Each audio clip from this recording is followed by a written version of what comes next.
मित्रों, हमारे भारत देश में एक से एक महान संत हुए हैं जिनका गुणगान सभी प्रेमी भक्त करते हैं। ऐसे ही एक महापुरुष पूज्य श्री हरि बाबा हुए हैं। आपके जीवन में अनेक चमत्कार देखने को मिला। ऐसे ही एक अनिर्वचनीय चमत्कार तब हुई जब एक बार भयंकर तूफान से आंदोलित समुद्र की प्रचंड लहरें तटीय प्रदेश की न जाने कितनी बर्बादी कर गईं। कितने स्त्री पुरुष बूढ़ों और बच्चों को अपने साथ बहा ले गईं। सभी के सगे संबंधी अपने अपने भाग्य को दोष दे हाथ पर हाथ रख बैठे रह गए। एक दिन हरि बाबा ने बुलंदशहर जिले के खादर में 45 मील के भीतर बसे 700 गांवों में प्रतिवर्ष गंगा की बाढ़ से होती तबाही की चिंता करते करते सोचा कि उन गांवों की रक्षा के लिए जीवपुर से राजघाट तक 20 मील लंबा और कहीं कहीं 12 फुट तक ऊंचा और 75 फुट तक चौड़ा एक बांध बना दूं। सोचने के साथ ही वे जुट गए अपने हाथ से डलिया भर भर मिट्टी डालने। जिन्होंने इस विशाल बांध के निर्माण का बीड़ा उठाया एक मेधावी महापुरुष थे। व्यावहारिक बुद्धि की भी उनमें कमी न थी। उन्हें इस असंभव कार्य में जुटा देख लोगों के आश्चर्य की सीमा न रही। वे लगे उनकी आलोचना करने, बाबा को यह क्या हो गया है? आखिर उन्हें सूझी क्या है जो अपने कंधे पर इतना बड़ा काम उठा लिया है? पर बाबा ने अपने बल पर नहीं, हरिनाम की असीम अचिंत्य शक्ति का सहारा लेकर इस काम को प्रारंभ किया था। उनका आरंभ करने का ढंग ही हरिनाम की शक्ति में उनके अटल विश्वास का व्यंजक था।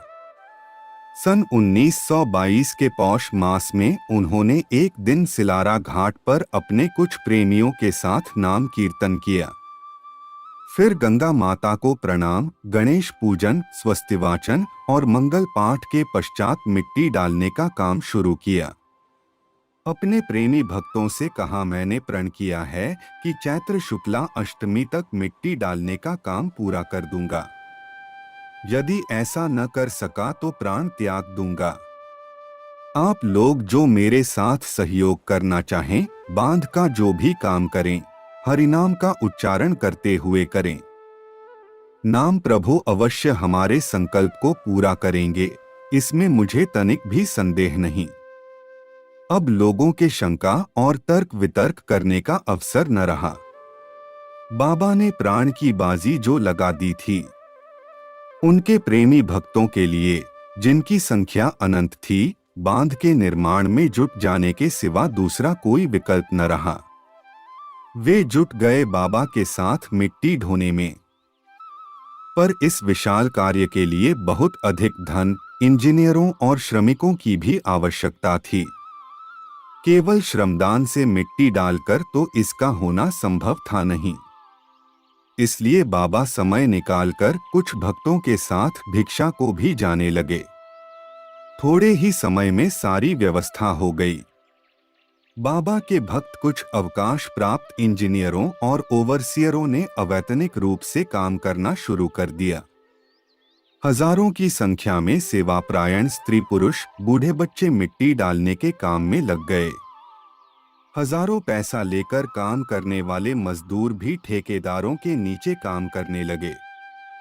इतने बड़े काम की ऊपरी देखभाल के लिए कंकड़ मिट्टी दूर दूर से लाने के लिए सैकड़ों की संख्या में मोटरें, ट्रक, बैलगाड़ी, ऊंट और खच्चर आदि जाने कहां से आ पहुंचे। एक बहुत बड़े भोजन भंडार की व्यवस्था भी हो गई, जिसमें कार्यकर्ताओं को भोजन कराया जाने लगा। हरिनाम की धुन के साथ काम तेजी से चलने लगा। बाबा जब किसी स्थान पर काम कुछ ढीला होता देखते तो वहां स्वयं सबके साथ काम करने लग जाते। वे उनमें ऐसा शक्ति संचार करते कि वे फिर पूरे जोश से काम करने लग जाते। सभी ओर से काम सही रफ्तार से चलने की खबरें आने लगीं। दिन बीतते गए और निश्चित अवधि में मिट्टी डालने का काम पूरा हो जाने की आशा बंधने लगी। अष्टमी के दिन प्रातःकाल बाबा से कहा गया कि मिट्टी डालने का काम पूरा हो गया। बाबा स्वयं जांच के लिए निकले तो पता चला कि एक ठेकेदार की गलती से एक जगह कई दिन का काम बाकी रह गया। तो अपने पूर्व निश्चय के अनुसार उन्होंने घोषणा की कि वे बिना अन्न जल ग्रहण किए बांध पर मिट्टी डालते डालते प्राण विसर्जन कर देंगे। यह सुन कार्यकर्ताओं के होश उड़ गए। उन्होंने घोड़ियों पर कुछ आदमियों को गुन्नौर आदि गांवों में भेजा।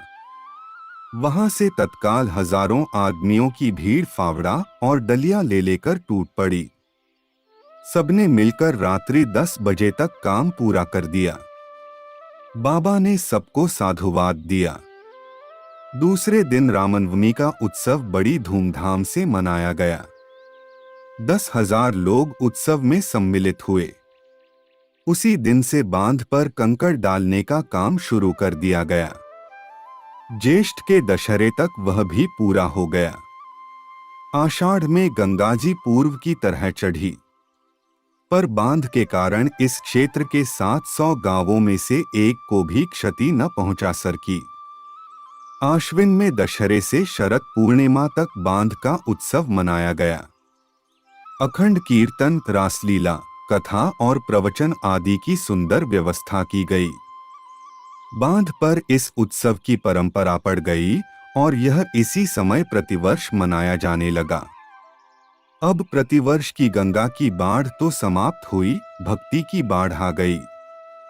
शायद इस सारी योजना में बाबा का उद्देश्य ही था गंगा की बाढ़ से इस क्षेत्र के लोगों को मुक्त करना, उतना नहीं जितना भक्ति गंगा की बाढ़ में उन्हें डुबो देना। इस घटना से हरिनाम के प्रति तो इस क्षेत्र के लोगों में श्रद्धा बढ़ी ही, हरि बाबा के प्रति भी उनकी श्रद्धा इतनी बढ़ी कि वे उन्हें साक्षात भगवान ही मानने लगे। जिन लोगों ने इस कार्य के लिए पहले उनकी आलोचना की थी, वे भी उनकी अपार शक्ति और सूझबूझ की सराहना करने लगे और सदा के लिए उनके भक्त बन गए। हरि बाबा का जन्म हुआ सन 1884 में फाल्गुन शुक्ला चतुर्दशी के दिन एक पंजाब जिला होशियारपुर के मेंगरवाल ग्राम में एक सिख परिवार में। उनके पिता श्री प्रताप सिंह मेंगरवाल में पटवारी थे। उनके 5 पुत्र थे, जिनमें हरि बाबा सबसे छोटे थे। उनका नाम था दीवान सिंह। दीवान सिंह बड़ी कुशाग्र बुद्धि के थे। होशियारपुर में हाई स्कूल परीक्षा पास कर वे लाहौर पढ़ने गए। इंटरमीडिएट पास कर लाहौर मेडिकल कॉलेज में भर्ती हुए। बाल्यावस्था में ही आनंदपुर के ब्रह्मविद संत श्री सच्चिदानंद गिरी महाराज ने उनमें महापुरुष का भाव देख गुरु रूप में उन पर कृपा की थी। लाहौर मेडिकल कॉलेज में पढ़ते समय वे बीच बीच में उनके पास जाकर उनकी सेवा किया करते थे। उनके संग से उनका वैराग्य बढ़ता गया। जब MBBS की परीक्षा का एक ही वर्ष रह गया, वे कॉलेज छोड़कर संन्यास लेने के उद्देश्य से गुरुजी के पास चले गए। गुरुजी से संन्यास के लिए प्रार्थना की तो उन्होंने कहा अभी नहीं। संन्यास कहते हैं संसार से पूर्ण उपरामता को केवल कपड़े रंग लेने से एक संन्यास नहीं हो जाता। जब संसार से पूर्ण उपरामता हो जाएगी तो संन्यास अपने आप हो जाएगा। दीवान सिंह जी कुछ दिन आश्रम में रहकर गुरुदेव की सेवा करते रहे। वैराग्याग्नि भीतर भीतर सुलगती रही। धीरे धीरे वह इतनी प्रचंड हो गई कि वे बिना किसी से कुछ कहे काशी चले गए। काशी में अपना सारा सामान दीन दुखियों को बांटकर स्वयं विद्वत संन्यास ले लिया। संन्यास लेकर वे गंगा तट पर शूलटनकेश्वर नाम के निर्जन स्थान में ब्रह्मा चिंतन करने लगे। कुछ दिन बाद प्रयाग चले गए। वहां द्रौपदी घाट पर एक गुफा में रहकर तपस्या करने लगे। उस समय वे सप्ताह में एक दिन मधुकरी को जाते। जो रोटियां मिलती उन्हें कपड़े में लपेटकर मिट्टी में गाड़ देते। नित्य 1-2 रोटी निकालकर पानी में भिगो देते। वही उनके सारे दिन का आहार होता। 3 वर्ष इस प्रकार गंगा तट पर व्यतीत कर वे वहां से चल पड़े। पैदल घूमते फिरते होशियारपुर पहुंचे। बड़े संकोच से रात्रि में गुरुदेव के पास गए।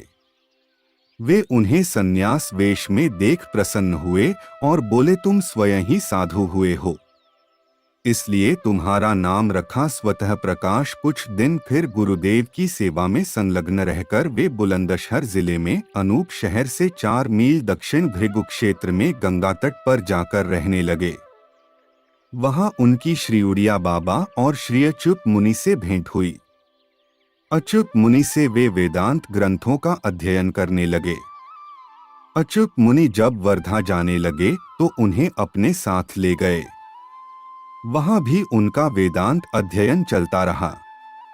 वर्धा में हनुमान गढ़ी नामक स्थान है, जहां समर्थ गुरु रामदास की परंपरानुसार श्री राम जय जय राम का अखंड कीर्तन होता था। श्री प्रांज पे उसके अधिकारी थे। उस स्थान पर उन्हें पहली बार प्रेमरस भरा हरि कीर्तन सुनने का अवसर मिला।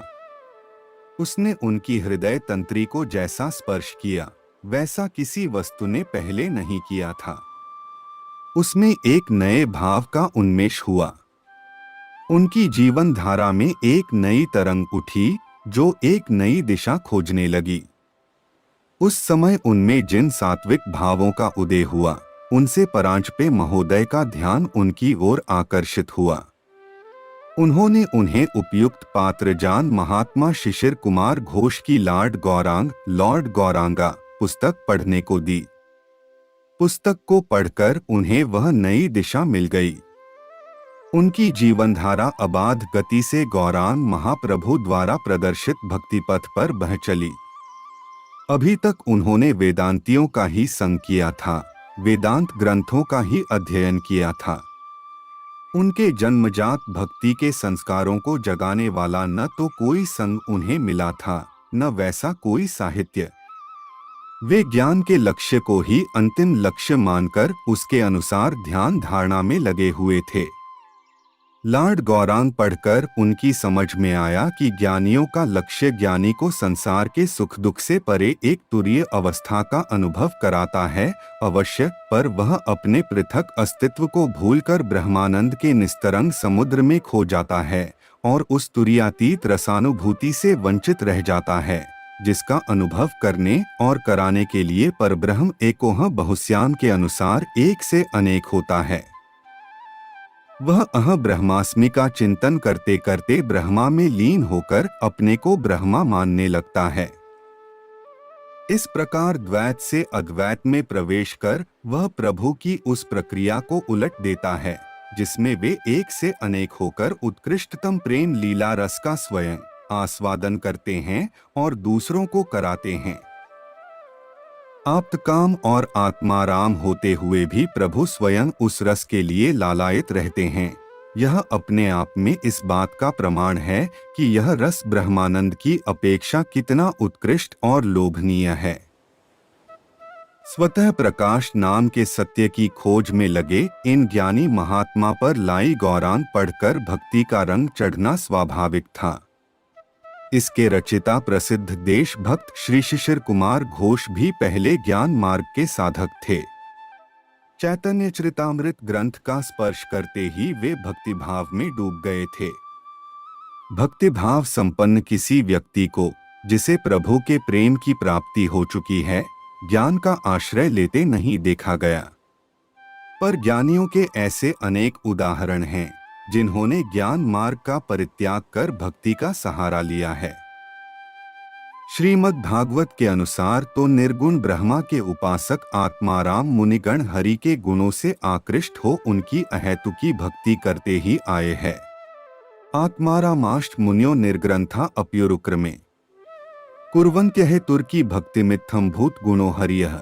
नारायण स्वामी ने ज्ञानियों और योगियों के हरि के रूप और गुणों से आकृष्ट हो सहज ही भक्त बन जाने का इन शब्दों में सुंदर चित्रण किया है। चाहे योग करी भ्रिकुटी के मध्य ध्यान धरी, चाहे नाम रूप मिथ्या जानी के निहार ले। निर्गुण निर्भय निराकार ज्योति व्याप रहियो, ऐसो तत्व ज्ञान निज मन में तू धार ले। नारायण अपने को आप ही बखान करी, मोते वह भिन्न नहीं या विधि पुकार ले। जो लो तो ही नंद को कुमार नहीं दृष्टि परे, तो लो तू भले बैठी ब्रह्मा को विचार ले। स्वतः प्रकाश जी नित्य हनुमान गढ़ी जाने लगे। कीर्तन में उनकी रुचि बढ़ती गई। वे स्वयं भी भाव विभोर हो नृत्य कीर्तन करने लगे। अच्युत मुनि जी को इसका पता चला तो उन्होंने उन्हें फटकारते हुए कहा, तुम प्रातः मुझसे अद्वैत वेदांत पढ़ते हो और संध्या समय भक्त मंडली में जाकर नाचते गाते हो। द्वैत और अद्वैत की उपासनाएं एक साथ नहीं चल सकती। या तो वेदांत पढ़ना छोड़ दो या नाच गाना बंद कर दो। वे अद्वैत वेदांत को नमस्कार कर अच्युत मुनि के स्थान से चले आए और हनुमान गढ़ों में ही रहकर भजन कीर्तन करने लगे। परांजपे जी का संग उन्हें प्रिय लगा। वे भी उनके जैसे भावुक भक्त का संग प्राप्त कर बहुत प्रसन्न हुए।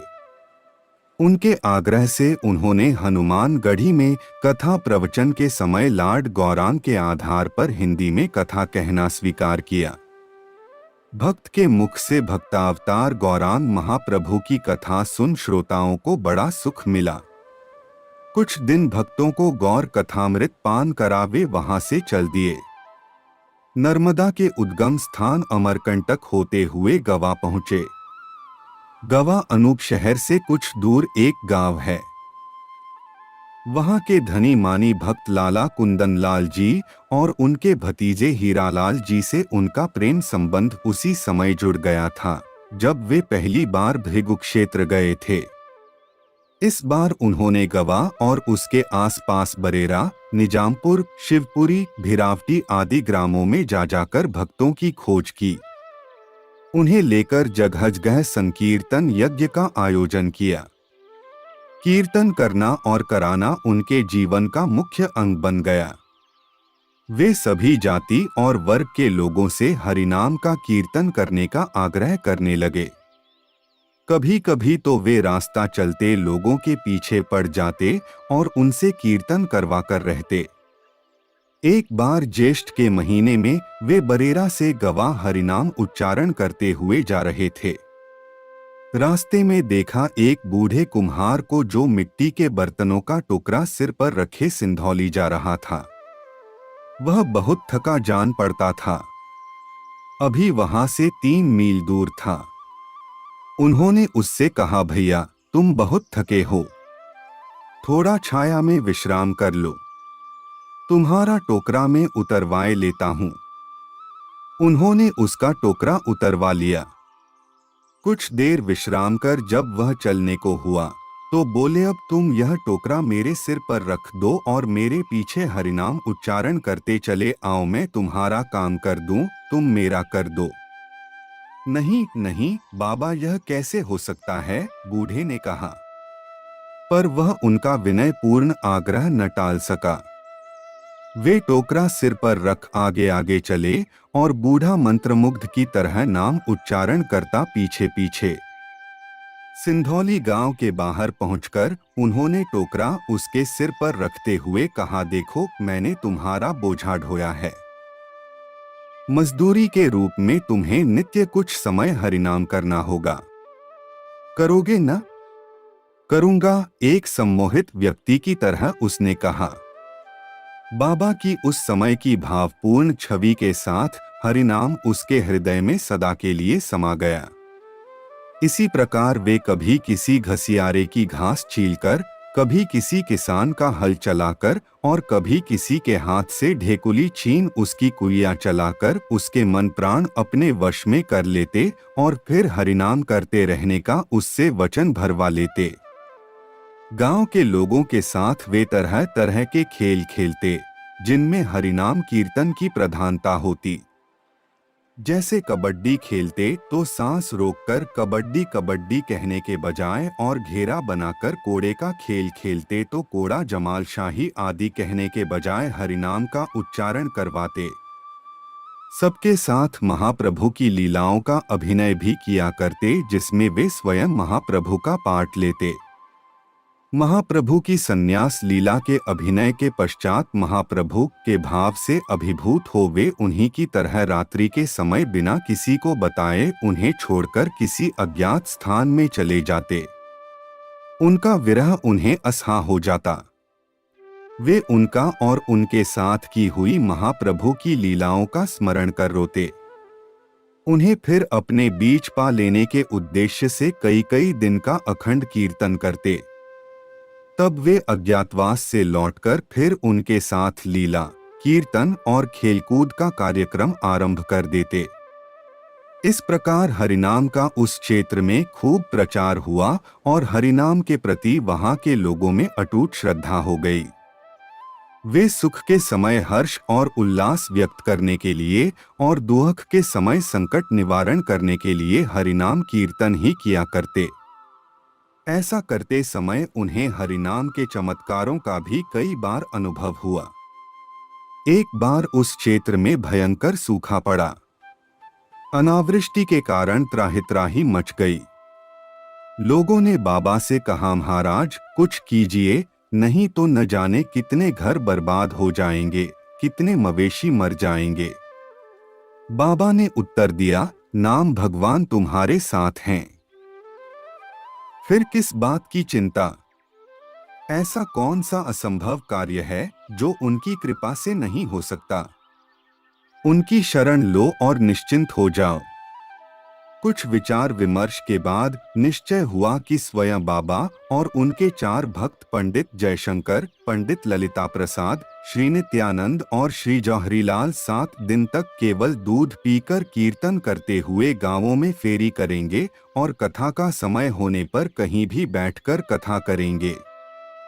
8वें दिन सभी गांव मिलकर अखंड कीर्तन और समष्टि भोजन करेंगे। ऐसा ही किया गया। 8वें दिन रात्रि 12 बजे बादल घिर आए और उमड़ घुमड़ कर मूसलाधार वृष्टि करने लगे। लाला कुंदनलाल का पोता रामेश्वर 14 महीने से बीमार था। वे उसकी बीमारी पर 20,000 रुपए खर्च कर चुके थे। कलकत्ते के बड़े बड़े डॉक्टर भी एक उसका इलाज कर हार गए थे। अब उसके जीवन की कोई आशा नहीं रही थी। कुंदनलाल जी बड़े भजननिष्ठ और साधु सेवी व्यक्ति थे। बाबा उनका बड़ा आदर करते थे। उन्होंने उन्हें उसके निमित्त कुछ दिन अखंड हरिनाम कीर्तन करने का परामर्श दिया। कीर्तन की व्यवस्था हो गई। 3 महीने तक लगातार कीर्तन होता रहा, पर उसकी हालत में कोई सुधार न हुआ। कीर्तन करने वाले लोग थक गए।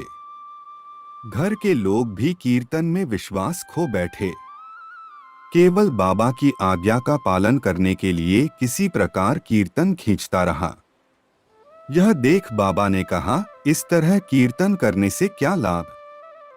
नाम की शक्ति में विश्वास न रखते हुए नाम कीर्तन करने से तो नाम के प्रति उल्टा अपराध ही होता है।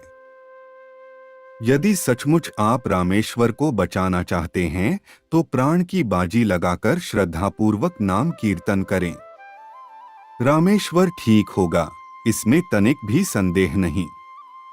तब नई स्फूर्ति और नए विश्वास के साथ कीर्तन किया जाने लगा। रामेश्वर को आराम कुर्सी पर लिटाकर कीर्तन के निकट ले जाया गया। बाबा स्वयं बीच बीच में कीर्तन में भाग लेकर सबका उत्साह बढ़ाते रहे। एक दिन बाबा घंटा बजाकर कीर्तन मंडली के बीच चक्र की तरह घूम रहे थे। उसी समय निजामपुर के भक्त खूबी राम को विचित्र आवेश हुआ। वह नृत्य करता करता रामेश्वर के पास जाकर उसे फटकाराने लगा, हमारे भगवान कीर्तन में नृत्य कर रहे हैं, तू आराम कुर्सी पर पड़ा है, बड़ा रईस का बच्चा है। तो उसने उसे घसीटकर 2 चपत लगाए और कीर्तन के बीच खड़ा कर दिया। खड़े होते ही उसके पैर लड़खड़ाए, पर वह शीघ्र संभल गया और कठपुतली की तरह ऊर्ध्वबाहु हो नृत्य करने लगा। जिस रामेश्वर ने 19 महीने से चारपाई के नीचे पैर नहीं रखा था, उसे उन्मत्त की भांति नृत्य करते देख लोगों के आश्चर्य और आनंद की सीमा न रही। उसी समय से वह पूर्ण स्वस्थ हो गया। रामेश्वर पहले आर्यसमाजी विचारों का था। मूर्ति पूजा और नाम कीर्तन आदि के संबंध में बाबा से तर्क किया करता था, पर अब वह उनका ऐसा भक्त हो गया कि उनके संग के बिना उसका जीना दूभर हो गया। पंडित जयशंकर और नित्यानंद के चचेरे भाई सीताराम का देहावसान हो गया। कुछ दिन बाद नित्यानंद ने स्वप्न में देखा कि सीताराम गंगा जी की बाढ़ में तैरते तैरते थककर डूब रहा है और उनसे कह रहा है, मुझे बचाओ। नित्यानंद जो ही उसे बचाने गए वह डूब गया। उसी की जगह एक गाय की बछिया, जिसके माथे पर सफेद टीका था, जल में तैरने लगी। उसे नित्यानंद ने उठा लिया। वह बोली, मैं सीताराम हूँ, ईसापुर में अमुक अहीर के घर बछिया होकर जन्मा हूँ। तुम बाबा महाराज से मेरा प्रणाम कहना और मेरा उद्धार करने को कहना। दूसरे दिन नित्यानंद ने वह स्वप्न बाबा को सुनाया। बाबा ने कहा, आज कथा के पश्चात ईसापुर चलेंगे। कथा समाप्त होने पर सब लोग ईसापुर उस अहीर के घर गए। उसके घर ठीक वैसी ही बछिया, जिसके माथे पर सफेद टीका था, एक दिन पहले जन्मी थी। बाबा ने उसे घेरकर सबके साथ कीर्तन किया और चले आए। 2 दिन बाद बछिया मर गई। नित्यानंद को फिर स्वप्न हुआ। उन्होंने देखा कि सीताराम पशु योनि से छूटकर भगवत धाम को चला गया। बांध का निर्माण भी हरि कीर्तन का ही चमत्कार था। हरि कीर्तन और उसके चमत्कारों ने उस क्षेत्र की जनता में बाबा को इतना प्रिय बना दिया कि उन्हें हरि बाबा और हरि भगवान कहकर पुकारने लगे। उनका स्वतः प्रकाश नाम सबको विस्मृत हो गया। यह स्वाभाविक था, क्योंकि हरि बाबा में स्वतः प्रकाश का अब रह ही क्या गया था। स्वतः प्रकाश परम ज्ञानी थे, हरि बाबा परम भक्त थे।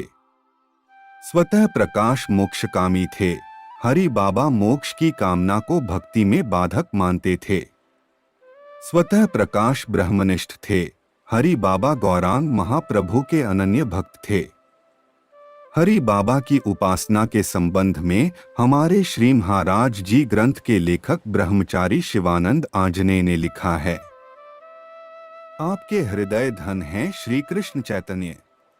उनके लीलारस का आस्वादन ही जीवन भर आपकी अतृप्त पिपासा रही है। यही आपका इष्ट है, यही निष्ठा है, यही रंग है और पीने पिलाने के लिए यही रस है। गौरनिष्ठ होते हुए भी हरि बाबा ने गौड़ीय संप्रदाय से अपना कोई औपचारिक संबंध नहीं जोड़ा। वे रामनवमी, शिवरात्रि, दुर्गा पूजा आदि उत्सवों को उसी धूमधाम से मनाते जिस धूमधाम से कृष्ण जन्माष्टमी और गौर पूर्णिमा के उत्सव मनाया करते। रामायण, हनुमान चालीसा आदि ग्रंथों का पाठ उसी उत्साह से कराते जैसे श्रीमद् भागवत और चैतन्य भागवत आदि ग्रंथों का कराते। गौर लीला और कृष्ण लीला की भांति रामलीला भी कराया करते। इसलिए सभी संप्रदाय के लोग उन्हें अपना मानते।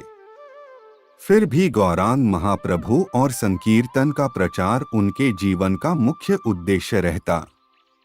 इस उद्देश्य से वे बांध पर तो बड़े बड़े उत्सव करते ही बड़े बड़े नगरों में भी जाकर विराट उत्सव किया करते, जिनमें गौर लीला और हरिनाम संकीर्तन की प्रधानता होती। बांध के उत्सवों के लिए उन्होंने पीली कोठी का निर्माण किया, जिसमें लीला स्थल, भंडार घर, रसोई घर, नक्कार खाने और आमंत्रित महात्माओं के ठहरने के लिए कमरे बनाए। जिन महात्माओं को वे उत्सवों में आमंत्रित किया करते, उनमें श्री उड़िया बाबा, श्री आनंदमयी मां, श्री स्वामी अखंडानंद जी, स्वामी श्री प्रेमानंद जी, श्री गौरांगदास बाबा जी, श्री जगन्नाथ दास भक्तमाली जी, ग्वालियर के श्री रामदास बाबा जी, श्री मधुसूदन भट्ट जी और श्री यमुनावल्लभ गोस्वामी आदि के नाम विशेष रूप से उल्लेखनीय हैं। पर श्री उड़िया बाबा जी, स्वामी श्री प्रेमानंद जी और मां आनंदमयी से उनका विशेष संबंध था।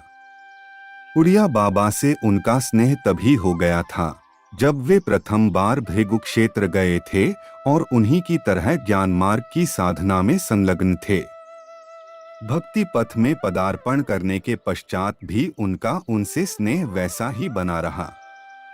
यह एक आश्चर्य का विषय है कि साधना में विभिन्न पथों के पथिक होने के कारण दोनों एक दूसरे से इतना दूर होते हुए भी एक दूसरे के इतना निकट थे, एक दूसरे से इतना प्रेम करते थे, एक दूसरे के सुख के लिए अपना सब कुछ त्यागने को तत्पर रहते थे।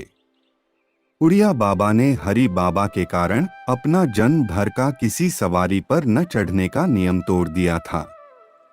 हरि बाबा ने उड़िया बाबा के गंभीर रूप से बीमार पड़ने पर जप और कीर्तनादि कर उन्हें कई बार बचा लिया था। हरि बाबा ने बांध पर उड़िया बाबा के रहने के लिए स्थान अलग बनाया था। उड़िया बाबा ने हरि बाबा के लिए वृंदावन में अपने आश्रम में स्थान अलग छोड़ रखा था। उनका आश्रम भी बांध की तरह हरि बाबा के प्रचार का एक केंद्र बन गया था। उनके कथा कीर्तन, कृष्णलीला और गौरलीला के आयोजनों से वह जागृत रहता था। स्वामी श्री प्रेमानंद जी और हरि बाबा का एक दूसरे के प्रति आकर्षण दोनों की गौर भक्ति के कारण था। दोनों सन्यासी होते हुए भी गौरांग महाप्रभु के चरणों में पूर्ण रूप से समर्पित थे। दोनों की महाप्रभु के प्रेम धर्म के प्रचार आसक्ति थी। दोनों का प्रथम मिलन भी उसी मंच पर हुआ था। हरि बाबा बंगाली भक्तों द्वारा महाप्रभु का नाटक बीच बीच में कराया करते थे। नाटक देर रात तक चलता था, जिससे उन्हें अपने दैनिक नियमों का पालन करने में असुविधा होती थी। जो लोग बंगला नहीं जानते थे, वे उन नाटकों को अच्छी तरह समझ नहीं पाते थे। इसलिए उन्होंने सोचा कि महाप्रभु की छोटी छोटी लीलाएं ब्रजभाषा में इस ढंग से लिखी जाएं, जिससे उनका भी कृष्ण लीलाओं की शैली में 2-2.5 घंटे का मंचन हो सके। इस कार्य के लिए एक ऐसे व्यक्ति की आवश्यकता थी जो संस्कृत, बंगला और ब्रजभाषा का विद्वान हो, संस्कृत और बंगला में लिखे गौड़ीय ग्रंथों का मर्मज्ञ हो, जिसकी लेखनी सशक्त और सरस हो और जो स्वयं भावुक गौर भक्त हो। वृंदावन में स्वामी प्रेमानंद जी एक ऐसे व्यक्ति थे। वे मौन धारण कर एकांत में रहते थे, इसलिए हरि बाबा का उनसे कोई संपर्क नहीं था। पर लगता है महाप्रभु स्वयं इन दोनों महापुरुषों के माध्यम से अपनी लीला का प्रचार कराने को उत्सुक थे। इसलिए प्रेमानंद बाबा को भी गौरलीला के संबंध में उसी समय वैसी ही प्रेरणा हुई जैसी हरि बाबा को हुई थी। उन्होंने स्वेच्छा से वैसी ही 2 लीलाएं तैयार कर किसी के माध्यम से हरि बाबा को भेज दी। वे मनचाही वस्तु अनायास प्राप्त कर बहुत प्रसन्न हुए। प्रेमानंद जी को बुलवाकर उन्होंने उनसे महाप्रभु के संपूर्ण चरित्र से संबंधित वैसी लीलाओं की रचना करने को कहा और अपना मौन तोड़कर रासधारियों को महाप्रभु के भाव के अनुकूल उनके अभिनय की शिक्षा देने का अनुरोध किया। प्रेमानंद जी ने बड़ी योग्यता और लगन के साथ इस कार्य को संपन्न किया। फलस्वरूप गौरलीला का अपने वर्तमान रूप में जन्म हुआ। इस प्रकार इन दोनों महापुरुषों का गठबंधन गौरलीला के माध्यम से गौरांग महाप्रभु की प्रेरणा से हुआ। गौरलीला के आविष्कार और प्रचार के लिए भक्त समाज इनका चिरऋणी रहेगा। इस लीला का भक्त समाज ने जैसा स्वागत किया वह सर्वविदित है। इसके माध्यम से भक्तों के चरम कल्याण का पथ जैसा प्रशस्त हुआ, वैसा कृष्ण लीला से नहीं हुआ था। हरि बाबा कहा करते कि कृष्ण लीला सिद्धों के आस्वादन की वस्तु है, गौरलीला साधकों के आस्वादन की। गौरलीला से जैसा दर्शकों का तादात्म्य होता है, वैसा कृष्ण लीला से नहीं होता। गौरलीला हमें श्री कृष्ण के लिए रोना सिखाती है, हमारे हृदय में कृष्ण को पाने की तड़प पैदा कर कृष्ण लीला के आस्वादन का अधिकार जन्माती है। गौरलीला साधन है, कृष्णलीला साध्य है। हरि बाबा और मां आनंदमयी का संबंध अनोखा था। आनंदमयी हरि बाबा की माँ थीं। हरि बाबा उनके पिता हरि बाबा माँ आनंदमयी को माँ कहते थे। आनंदमयी उन्हें पिताजी कहती थीं। दोनों एक दूसरे के प्रति व्यवहार भी उसी तरह करते थे। दोनों उसी प्रकार एक दूसरे का आदर करते थे। उसी प्रकार एक दूसरे को अपना संरक्षक, शिक्षक और सहायक मान एक दूसरे पर आश्रित रहते थे। दोनों एक दूसरे के उत्सवों में सम्मिलित होते थे और एक दूसरे के बिना उन्हें असफल मानते थे। माँ अपने आप को हरि बाबा का ऋणी मानती थीं। एक बार किसी कथा प्रसंग में उन्होंने अपने आश्रित जनों से कहा था, तोरा की जानिश आमी की पेयची हरि बाबार थे के तुम लोग क्या जानो मैंने क्या पाया है। हरि बाबा से कुछ लोगों का अनुमान है कि चिरकाल से योगाभ्यास में रत माँ को हरि बाबा ने गौर भक्ति की ओर प्रेरित किया। हरि बाबा इसी प्रकार अपने आप को माँ का ऋणी मानते थे। ठीक ठीक किस लिए दोनों अपने आप को एक दूसरे का ऋणी मानते थे, यह तो वे हो जाने। पर दोनों में अपार्थिव प्रेम का घनिष्ठ संबंध था और दोनों एक दूसरे के बिना अपने आप को निराश्रय और निस्सहाय मानते थे। इसलिए अंत समय जब हरि बाबा बीमार पड़े, उन्होंने माँ के पास काशी जाने का आग्रह किया। 1 जनवरी सन 1970 को वे काशी पहुंचे। 2 दिन बाद 3 जनवरी को मां के सान्निध्य में शरीर छोड़कर नित्य धाम पधारे। उनके शरीर को बांध ले जाया गया, जहां उन्हें समाधि दी गई। हरि बाबा के चरित्र में कई बातें विशेष रूप से ध्यान देने की हैं। वे बड़े नियमनिष्ठ थे। समय को ही ईश्वर मानते थे। 1 मिनट भी व्यर्थ नहीं जाने देते थे। सोते केवल 3 घंटे थे। दिन में बिल्कुल नहीं सोते थे। प्रातः 2 बजे से रात्रि 11 बजे तक उनका त्रिसंध्या स्नान ध्यान दोनों समय का व्यायाम, आसन, सूर्य नमस्कार और टहलना, पाठ, कीर्तन, कथा और स्वाध्याय आदि नियमित रूप से निश्चित समय पर चलता रहता था। उन्हें किसी से बात करने की फुर्सत बिल्कुल नहीं रहती थी। यदि किसी को उनसे बात करनी होती तो चलते फिरते 1-2 शब्दों में ही हो सकती थी।